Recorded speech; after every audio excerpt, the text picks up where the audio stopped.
Productive Pastor, episode 16, My Digital Toolkit.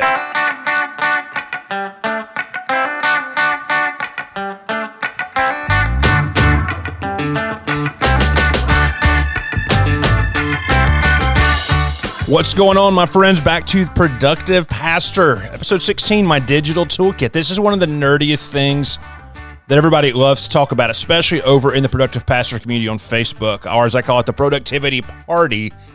If you're not over there yet, you should go hit that up because there's some really cool conversations always happening. And our conversations always tend to drift back to this idea of looking for digital tools for what do we need for things. And so I decided I'm going to do an updated walkthrough of all the digital tools that I use and what's going on. Now, a couple things over there in the Productive Pastor community that are pretty cool. We have had this ongoing conversation about Notion, which I'll talk about a little bit coming on in here. But Steve Huffman has a Notion 101 for Ministry video. It is fantastic. Go check that out. It will help you out with that. Okay, that was a little pre-housekeeping I didn't intend on. The second thing is this.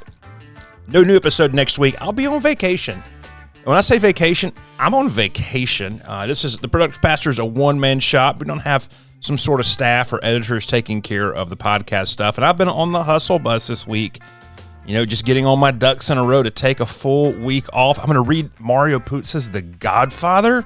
So you'll probably see that over on Instagram. You can follow me at RevChadBrooks for a personal and at Productive Pastor for more podcasty productivity stuff. So here's the thing. We're going to just stop all this pre-talk. We're going to kind of go straight on with the main content of the episode with My Digital Toolkit. We're going to kind of just go into the whys, the wheres, the hows, and then I'm going to walk through every single thing that I use to do what I do and talk about the history of it.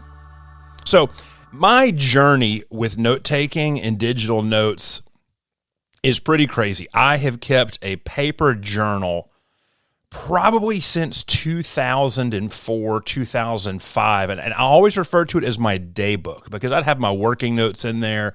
I could probably actually chart my journey with productivity through looking through those things and seeing how I tracked my time, made my schedule, that sort of thing. I would make my charts. I just, all the nerdy little things. I've talked about this before. With productivity, you either have engineers or artists, and I will fall into that artist category. So I kept this day book, and that was the thing. And when I was in grad school and seminary, I tried to keep paper notes, but then also I kept typewritten notes, and I realized that for me, just like a bullet point outline form in a typed note was really the quickest way to take notes in seminary. And then I would just, if I had to chart something out or draw something out, I would just make a note in my day book at the time. And I still have all those in this massive box. I actually did a video about the perfect productivity notebook, or what I thought it was, and I'll link to that over in the show notes so you can kind of see that, and I'll kind of go through all of the different notebooks I'd used over the year. But for years, that's what it was. It was this combination of paper notes, and then I would just keep it, and I would do Apple Pages for everything. And I would just work on the two back and forth. And then something happened. I'll call it the crash of 2008, where I had changed over to a different computer. I had moved all of my previous notes to the first external hard drive I had ever bought in my life.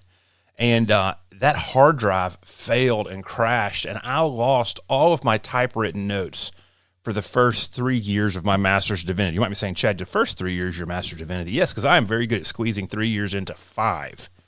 And so the only notes I have from my MDiv that were typewritten were the ones from my last 2 years.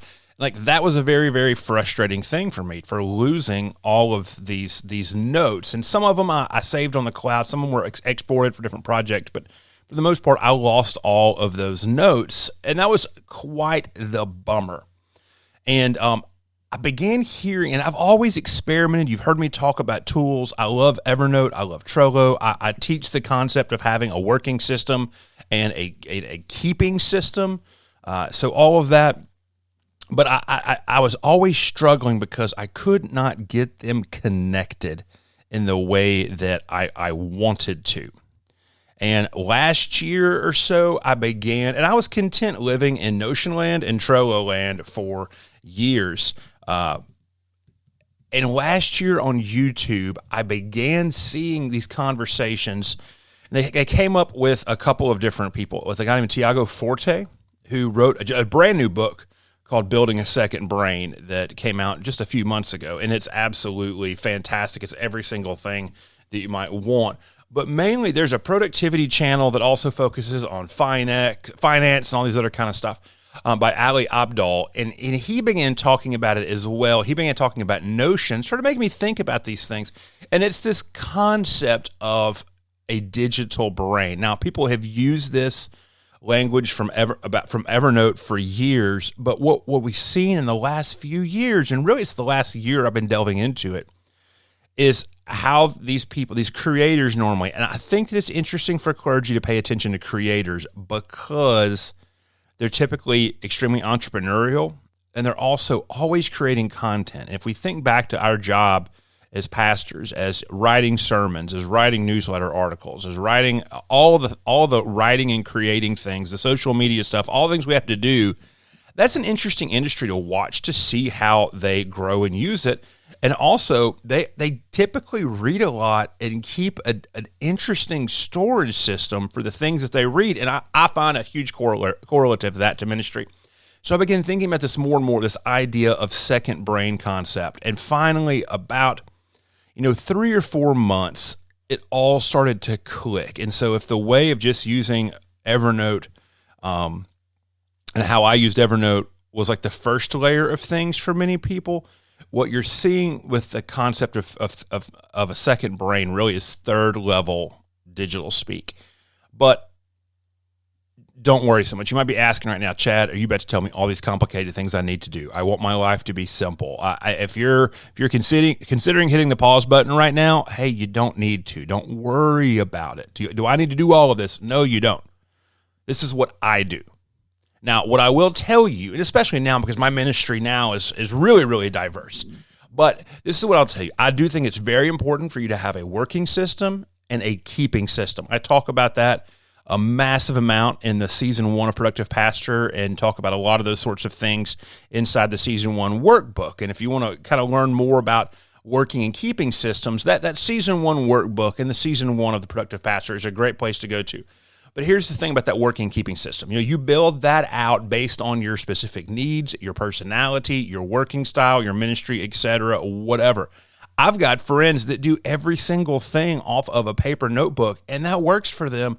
And I applaud that because that's what I wanted to have for so long because I was frustrated because I could not connect things enough.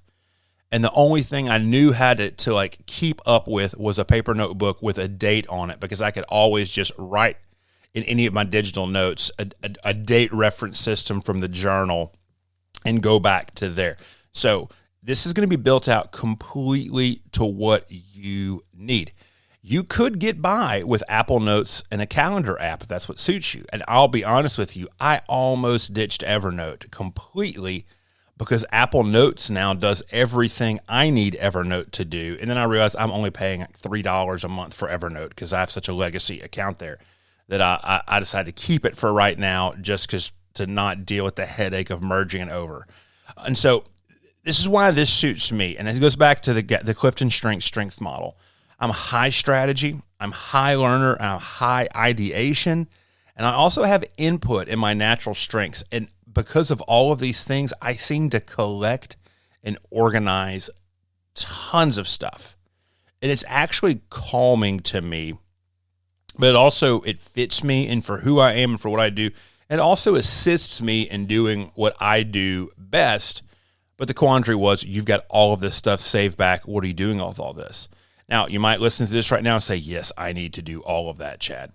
Or you might be saying, Chad talks about Trello a lot, and Trello sounds good. And, secretly, for anybody who's visual, I think that Trello is the best app for organization, for project management. But I'm going to talk about that later on and that sort of thing. But this is all about learning how you do what you do. And this has taken me over 10 years to get this figured out. And I'll be honest with you, it might be my current ministry situation that has allowed me to actually think through what these things are. So Here are my tools that I'm currently using now. And remember, for years, all of this happened with paper notebooks and an occasional document and Apple Pages or a note in Evernote. And if you're wanting to see the benefit of a new tool, if you've ever tried to use a new tool and you've gotten frustrated with it, the advice I will give you is it never seems worth it until you start dumping just tons of content into it and you've got a bunch of stuff to work with. That's where I have always found the benefit of these digital tools. So here's my current toolkit, and here is what I am doing with it. The first one is this Evernote. Duh. This is like my old best friend, that guy I went to high school with that always seems to show up everywhere I go. I had it, I think, the last year in seminary, and I did not know how to use it. And I wish I would have had it and used it for all of my time in seminary.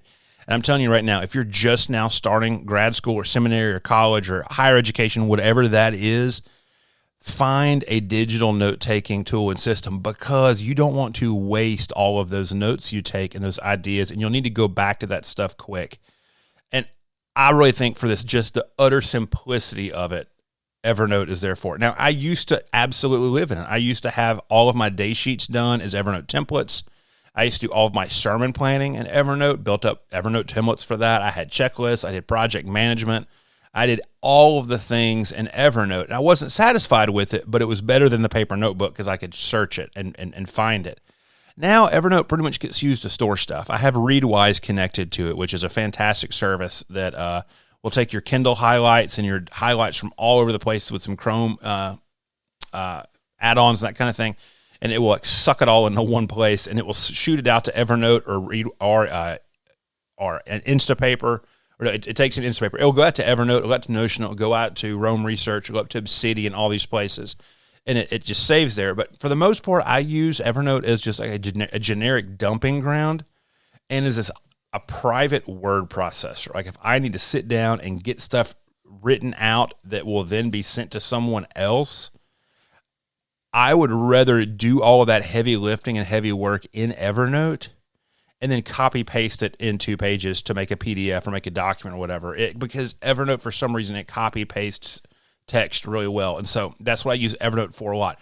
You know, Apple Notes seems to be what a lot of people are using right now in the way that I use Evernote. And I'll tell you, it's a pretty solid app. Like I said, I flirted with moving over to it.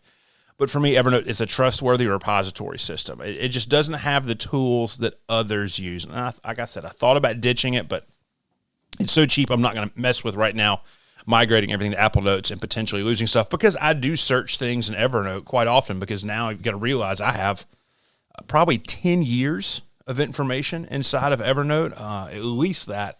And so I just kind of want to leave it. And for $30 a year, I'm willing to pay for that archiving. So the next tool and these are also happening like chronologically. So the next tool I discovered after Evernote was Trello, and it's no secret, I love Trello. And if you're a visual person whatsoever at all, and you're struggling with project management or that kind of stuff, I'm going to tell you Trello. I am working on a Trello 101 course that will teach you the basics of Trello and basic personal systems and give tons of templates and that kind of fun stuff in Trello. I'm working on that in kind of my outlying area time right now. But here's the thing. I was carrying this message when we were launching Foundry, the church we started 9 years ago. I was carrying this 10-foot long, 3-foot tall piece of paper with Post-it notes stuck to it, and it was rolled up, and that was our 12-month launch strategy. And I had different color Post-it notes for different types of ideas and different things, and I had like the months drawn down it. I had checklists. I had dates written on things. I would even like go into a URL shortener, shorten a URL, and then write it on a magic marker on a Post-it note and stick it there if something mattered there. It was absolutely maddening, but our whole 12-month strategy was there, and then the Post-it glue started to fail. And it was like, okay, this is going crazy. And I had to learn about project management for the first time. Like, we're launching the church. We would go hit the whiteboard. We'd go hit up the Post-it notes, that kind of stuff. And Trello gave me a digital version of it. And what I loved is it was just like my Post-it notes. It let me sort projects and things differently and quicker than Evernote did. It had all it has all the features that I want. I wanted checklists. I wanted a calendar function. I wanted to be able to drop attachments in and that sort of thing. And I could group it together so much better than I could on Evernote, because Evernote does not have a Kanban feature, which is at its root is what Trello is. And you could move cards around. So stuff could move forward. It could move back. It could be moved between boards. Just the level of flexibility with it is massive, and I fell in love with it.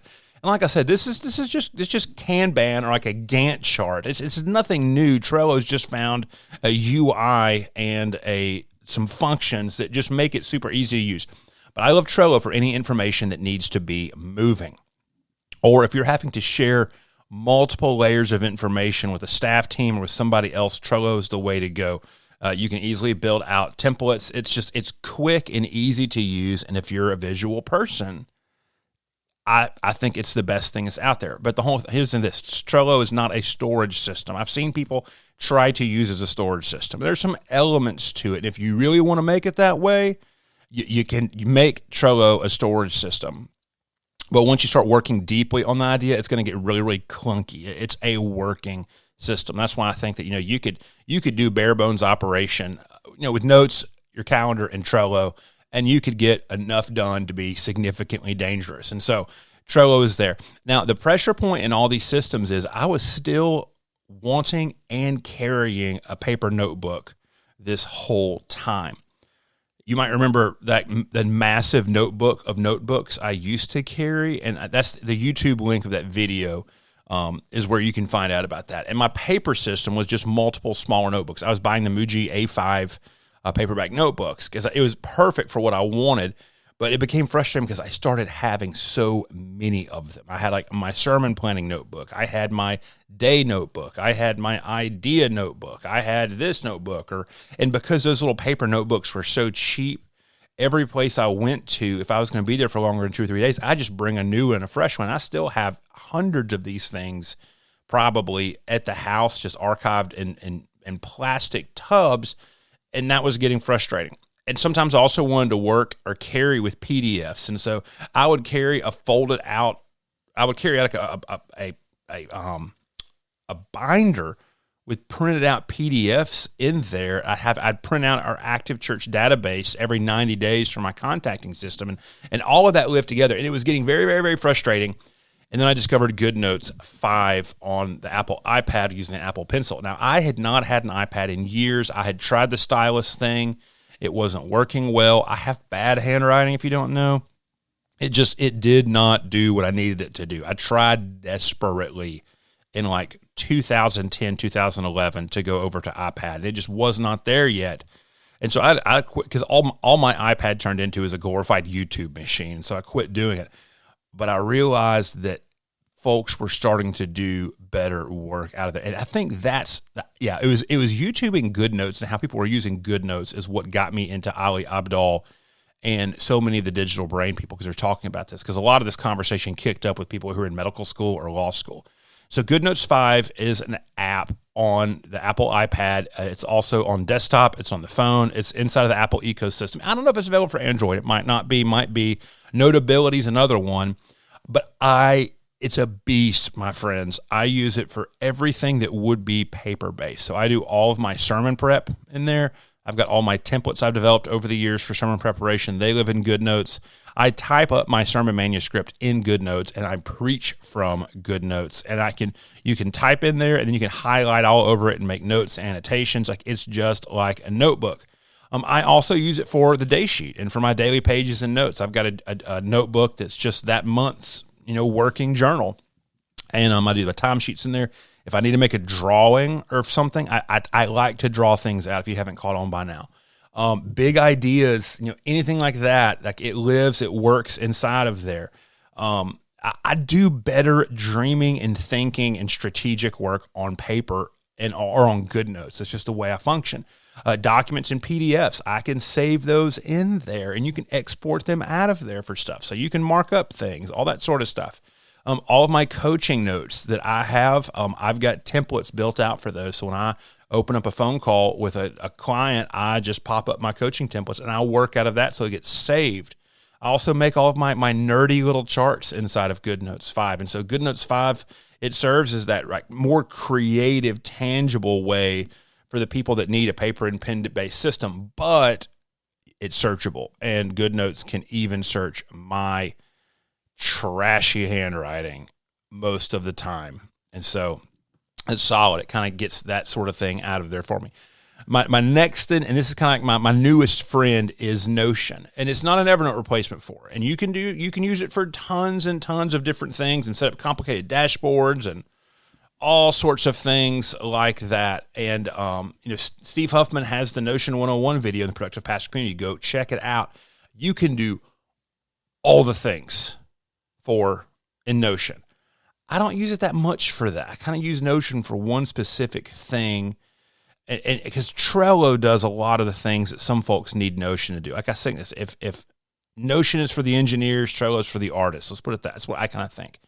But I love Notion for this because there was this place between Evernote and Trello that always frustrated me. It's for when that movement between storage system and working system. Like, what does it mean to work through ideas, to keep them together, and to process them into like some collective whole? So for me, Notion is that tool that keeps all of my writing and my idea work collected together. And what I normally do with Notion is this. I set up with each project being a database. And inside the database, each particular piece of whatever has a page. Sometimes I set it up to look like a Kanban board. Like so the Productive Pastor stuff in Notion, every episode has its own document inside the database. And I can move it through to the idea phase, to where it's in production, and then to where it's been released from left to right. See, Trello does not have any sort of a heavy writing piece to it, and that's what I wish it had, or I'd be using Trello for this. But, I drop in the ideas I'm thinking about from different databases, and I know that the stuff is just sitting in there for when I can come back to it when the idea strikes, or it's time to work on it even more. And there's tons of things you can do to it. Like I said, you can do all sorts of things with Notion, and I use like 5% of it. Like I said, Notion's for the engineers. I'm not an engineer. I could probably dig around for some Notion templates, but I'm satisfied right now with what Notion is for me. And friends, I got to the point to where I was like 95% happy with my system, and I was living with it. I thought everything was good until a couple of weeks ago, when Tiago Forte's book, Building a Second Brain, came out. He did a YouTube video, and I will link to it, but he did a video with Ali Abdaal about how Ali's entire productivity and content creation system. And I saw how Ali was using Rome Research. And I'd heard about Rome Research. I'd even signed up for an account before on it, but it just looks too complicated for me. But I saw how he was using it, and I decided to go for it like 2 weeks ago. And it's nuts, y'all. It's it's nuts now. I still have my analog journal that I use for like prayer and devotional stuff. I would work through scripture stuff inside of there. GoodNotes is a great place to jot down things, but they can even still get lost a little bit. Evernote is getting massive after all of these years and years and years and years of ideas getting lost. Notion gets clunky if I have just like one random sentence or two sitting in a document. And if Notion is for engineers, Rome Research is for Russell Crowe's character in A Beautiful Mind. It's all about connecting things that are shared back and forth, and you're able to move super easy in between, where ideas get germinated and where a few things spring up. And that's when I go into there. My daily scripture notes now, from whatever I'm reading, goes into Rome. And I love because Rome has a daily note feature. So it's right there. And if I want to connect anything I'm writing to something previously I write it, I just attach the tag to it. And Rome builds up this crazy, beautiful mind-looking graph where everything's going there. If I read a quote in Readwise and it gets me thinking about something, I linked Readwise into Rome. I can go in and start making notes. Because it kind of scared me a little bit, because I went for like 10 days before I could get Readwise and Rome to sync, and I had some cute, fun little spider web graph of the notes I had made for a couple of weeks, and then I dump Readwise in there, and it gets gigantic, but it's all of my reading notes. And so I'm really curious about Rome. and I'm loving it. So there is my digital toolkit. You might be saying, Chad, this sounds inordinately complicated. And I'm not sharing with this to you saying I need you to copy every single thing I do, because I learn so much about anything from just watching how other people are doing it, how they found something to be helpful, how they found it to be a thing that they can easily do. And so I wanted to share my digital toolkit with you because these are the things that have been beneficial to me. I've taken a long time to jump into something. I've taken my time to fully introduce it as I grow and I change. My system does the same thing around me, but it all kind of boils down to what I tell people. You need a working system and you need a keeping system. And depending on what your ministry looks like, where you are, what those contexts are, all those sorts of things, that system will look different. Right now, the season of ministry I'm in, I need something to keep up with a lot of written work and a lot of idea work. And that's what works well for me. But my Trello system is also still stacked out with just the responsibilities I have around the house, the responsibilities I have serving 2 small rural churches, the responsibilities I have with like the private side of Productive Pastor, and then with my work with a couple of other companies. But that's my system. And I'd love to hear about your system. I'd love for you just to learn one thing about what this might look like to build this. Because like I said, the biggest questions in the Productive Pastor community are always about like, what program does X? And I want to do this episode also so we can be pointing back to it. So that's all of that. I'm Chad. This has been episode 16. I'll see you back in 2 weeks when I'm off vacation. And until then, thanks for giving me the privilege to always be here in your ears. I appreciate it.